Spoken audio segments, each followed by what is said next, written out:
The scheduler works in two modes, trial and master production. The master production schedule represents the schedule that is currently in place and being worked in the shop. Scheduled dates are essentially frozen, at least as much as this is possible in the typical job shop environment. The trial schedule, on the other hand, represents the working schedule that is currently being developed for the next scheduling horizon, usually 1 to 2 weeks out. By far, most of your time is spent working in trial schedule mode. This is where you actually run the scheduler, changing various scheduling directives, experimenting with overtime, and tweaking dates and priorities. When it's time to create the new master production schedule, the scheduler copies pertinent dates from the trial schedule over to the shared ShopPack database. When you start the scheduler, it places you either in trial or master production mode based on the mode you were working with during your last session. You'll notice the window title bar says Trial or Master Production, indicating which schedule you are currently working with. To change from one schedule to the other, go to the Schedule menu and select Open, or click the Open Speedbar button. Choose either Master Production or Trial and click OK. All scheduling tabs are accessible in trial mode, and most importantly, you're able to make changes and update the database.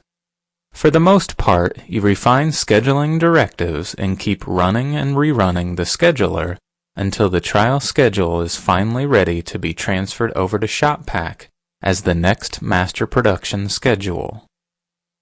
As you refine the trial schedule and run the scheduler, most of the updates are written to the trial schedule database.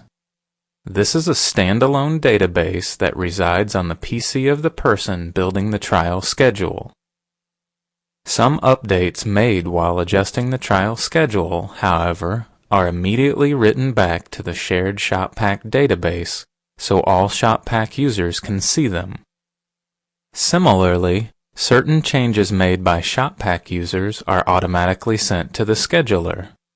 For a list of the fields that get updated between the scheduler and ShopPack, refer to Chapter 5 of the Scheduler User's Guide. Only the job tree and the Gantt chart tabs are accessible in master production mode. Moreover, you are unable to make changes to the database via the job tree like you can when you're in trial mode. Essentially, master production mode is read-only.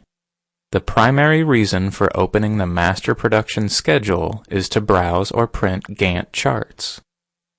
Once the trial schedule has been copied over to ShopPack, scheduling information is available in ShopPack, including the production schedule reports, all levels of scheduled start and finish dates, % complete, and % of budget. We recommend installing the scheduler software on any person's PC who is involved in project management. However, we suggest that they only be given authority to open and browse the master production schedule. There should be only one person in charge of building the trial schedules, and thus, there is only one trial schedule database and it resides on that person's PC. If you want to share the upcoming trial schedule during project status meetings and you'd like to use a computer that is in the conference room, you'll need to install the scheduler software on the conference room PC. And you'll need to transfer the current trial schedule database to the conference room PC prior to the meeting. If you are interested in doing this, call the TradeSoft help desk for instructions.